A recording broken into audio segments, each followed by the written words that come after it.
Hello everyone. उम्मीद करता हूँ आप सब खैरियत से होंगे और मज़े में होंगे।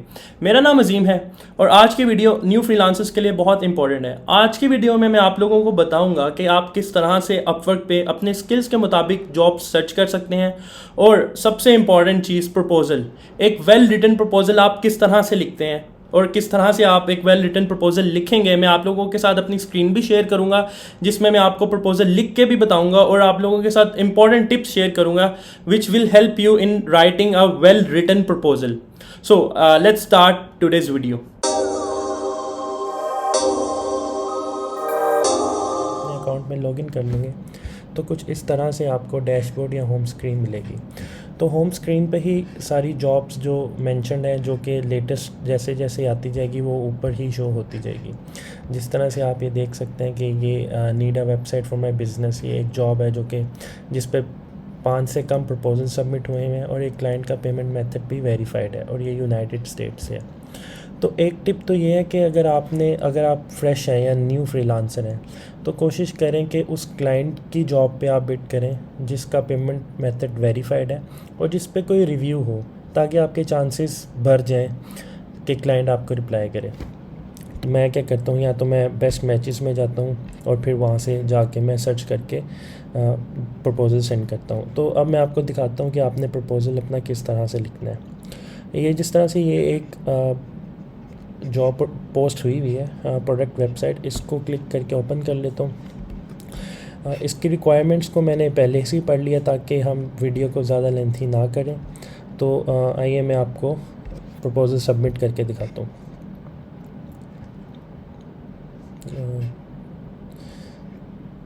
ठीक है। और इस जॉब पे प्रपोज़ल सेंड करने के लिए 4 कनेक्ट्स लगेंगे। अपवर्क जिस तरह के आप जानते हैं कि कनेक्ट्स की सूरतों में काम करता है और 4 कनेक्ट्स के बाद मेरे 37 कनेक्ट पीछे रह जाएंगे। तो जॉब डिस्क्रिप्शन ये है कि क्लाइंट को उसकी एक प्रोडक्ट जो है उसके लिए उसको सिंपल सी वेबसाइट चाहिए जिसके साथ उसको एड इन चाहिए। तो मैंने इसकी डिटेल्स को पढ़ ली और माइलस्टोन्स के साथ आप कहते हो कि नहीं यार, मैं जब 20% काम कर लूँ तो आप मुझे 20% पेमेंट दे दो, 50% कर लूँ तो 50% पेमेंट दे दो, जब 100% काम आपका कर लूँ तो आप मुझे 100% दे दो। इसको हम कैटेगराइज करते हैं बाय माइलस्टोन।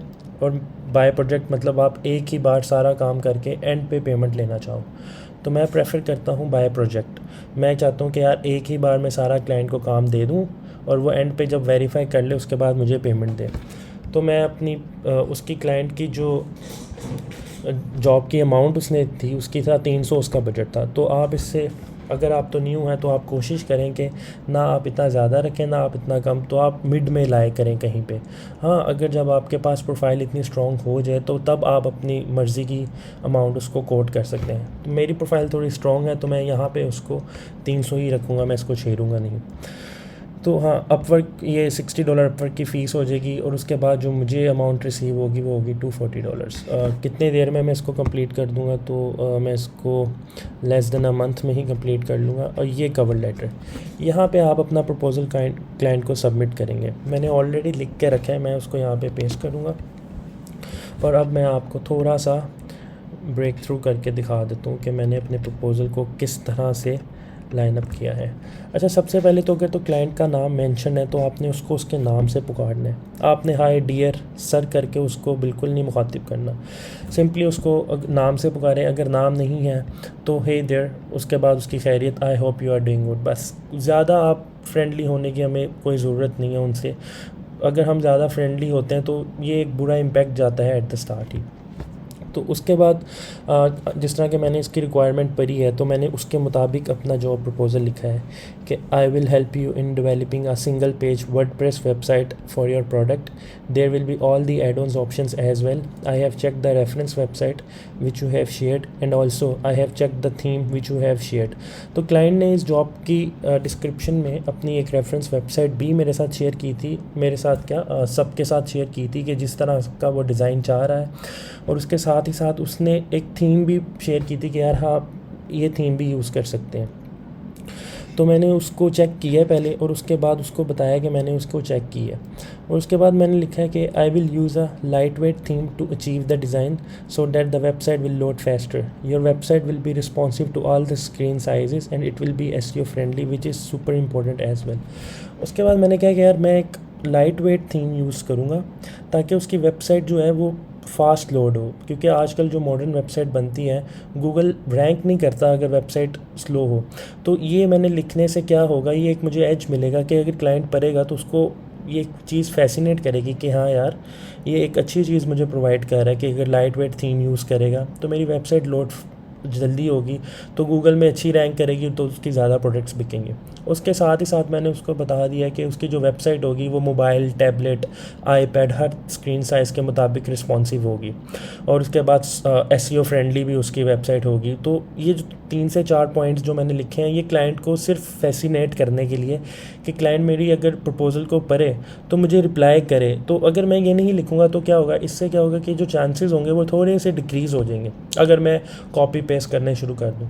तो हमेशा एक बात याद रखें कि जब भी आपने जॉब का प्रपोज़ल लिखना है तो पहले तो आपने उसकी डिस्क्रिप्शन को अच्छी तरह पढ़ना है, उसके बाद कोशिश करेंगे क्लाइंट को इंगेज करें किसी तरह। जब क्लाइंट को आप इंगेज करोगे तो तभी उसको समझ में आएगी कि यार इसने जॉब को पढ़ा है, इसने अच्छी तरह से समझा है, उसके बाद ही ये प्रपोज़ल सबमिट कर रहा है। उसके बाद मैंने अपनी कुछ पोर्टफोलियो वेबसाइट्स जो कि मैंने ख़ुद बनाई हुई हैं उसके साथ शेयर कर दी हैं। आपके पास हैं तो आप भी शेयर कर सकते हैं, क्योंकि क्लाइंट को एक अच्छा इंप्रेशन ही छोड़ता है, अगर नहीं है तो कोई मसला नहीं है। उसके बाद मैंने एंड पे क्लाइंट को ये भी ऑप्शन दिया कि यार अगर आपके पास आपका कोई सवाल है तो आए हम चैट में इसको क्लियर कर लेते हैं। तो अगर उसका कोई क्वेश्चन होगा और उसको मेरा ऊपर का प्रपोज़ल भी समझ में आया होगा तो वो मेरे साथ आगे चैट ओपन करेगा, और फिर देन वो आगे मेरे फर्दर हैंडलिंग और डीलिंग के स्किल्स हैं कि मैं किस तरह से डील को क्लोज़ करता हूँ। बट आप देख रहे हैं कि प्रॉपर्ली मैंने अपने प्रपोज़ल को किस तरह से डिवाइड किया है। पहले मैंने उसकी खैरियत पूछी है, देन मैंने उसकी डिस्क्रिप्शन के मुताबिक उसको बताया कि मैं क्यों सूटेबल हूँ इस जॉब के लिए। फिर मैंने उसको थोड़ी सी फैसिनेट किया कि बताया कि एसईओ फ्रेंडली और रिस्पॉन्सिव उसकी वेबसाइट होगी। फिर मैंने अपना पोर्टफोलियो उसको सेंड कर दिया, बता दिया 4 से 5 जो मेरी टॉप की वेबसाइट्स थी वो मैंने उसको सेंड किया। देन लास्ट में मैंने उससे पूछा कि अगर आपके कोई सवाल आते हैं तो आप आएँ हम चैट में डिस्कस कर लेते हैं। आप ऊपर ये क्या कर सकते हैं, अगर आपका कोई भी और मज़ीद सवाल है तो आप इससे पूछ सकते हैं क्लाइंट से। ये जितने सवालात आप क्लाइंट से पूछेंगे ये आपके लिए ही प्लस पॉइंट है, जिसकी वजह से क्लाइंट आपको जॉब देगा अगर आप न्यू कमर है, अगर आपके पास कोई प्रोफाइल पे कोई रिव्यू नहीं है। सो ये प्रपोज़ल ये आप ये समझ सकते हैं कि प्रपोज़ल एक वाहिद आपका चांस है जिससे आपने क्लाइंट को जिससे आपने परस्यू करना है कि यार हाँ मैं वो राइट पर्सन हूँ आपकी जॉब के लिए। एंड आखिरी में अगर आपके पास मिसाल है, अगर आपके पास कोई वेबसाइट लाइव नहीं है और आपके पास पिक्चर्स में पोर्टफोलियो पड़ा हुआ है तो आप यहाँ पे अपलोड भी कर सकते हैं। फिर अपवर्क ने एक अच्छी ऑप्शन दे दी है कि आप अपनी जॉब को बूस्ट कर सकते हैं, अपने प्रपोज़ल को बूस्ट करना चाहें। इससे क्या होगा कि क्लाइंट को आपका प्रपोज़ल जो होगा वो टॉप पे शो होगा ना। अगर आप इतने कनेक्ट अफोर्ड कर सकते हो कि इसको आप टॉप पे लेकर आएँ तो हाँ आप इसको ज़रूर करना चाहिए। बट मेक श्योर अगेन कि प्रपोज़ल आपने वेल रिटन प्रपोज़ल आपका होना चाहिए यहाँ पे। तो यहाँ पे हमने क्लिक करना है और ये हमारा जॉब प्रपोज़ल उसको सेंड हो जाएगा। ये कुछ उसकी पॉलिसीज़ हैं कि आपने करना है yes I understand, continue to submit and that's it I think yes. और ये इस तरह से मैंने एक जॉब पे प्रपोज़ल आपको सबमिट करके दिखाया और मैंने आपको ब्रेक डाउन करके दिखाया कि आपने अपना प्रपोज़ल किस तरह से मैनेज करना है, किस तरह से लिखना है। सो गाइस आपने देखा कि किस तरह से मैंने अपने स्किल के मुताबिक उसी जॉब पे प्रपोज़ल सबमिट किया जिस पे मैं 100% श्योर था कि अगर मुझे क्लाइंट ये अवार्ड कर दे ये प्रोजेक्ट तो मैं इजीली कंप्लीट कर लूँगा। यहाँ पे एक टिप ये भी है न्यू फ्रीलांसर्स के लिए, सिर्फ उसी जॉब पे आप प्रपोजल सबमिट करें जिस पे आपको श्योरिटी हो कि यार अगर क्लाइंट आपको अवार्ड भी कर दे तो आप इजीली इसको कंप्लीट कर दें। ऐसा ना हो कि आप अपने आउट ऑफ स्किल जाके किसी जॉब पे प्रपोजल सबमिट करें और उसको एक्सेप्ट कर ले अगर क्लाइंट रिप्लाई करे, but at the end client आपको एक नेगेटिव रिव्यू छोड़ दे जो कि आने वाले क्लाइंट्स के लिए एक बहुत बुरा इंप्रेशन छोड़ेगा at the start. So just make sure कि अपने स्किल्स के मुताबिक ही उस जॉब पे प्रपोजल सबमिट करें जिस पे आपको श्योरिटी है कि आप कर लें। उम्मीद करता हूँ आपको आज की वीडियो पसंद आई होगी। अगर आपका कोई भी सवाल है आप कमेंट सेक्शन में पूछ सकते हैं। Please do subscribe my YouTube channel, also give this video a like. आपसे मुलाकात होती है आने वाली नेक्स्ट वीडियोज़ में, तब तक के लिए आप अपना ख्याल रखें।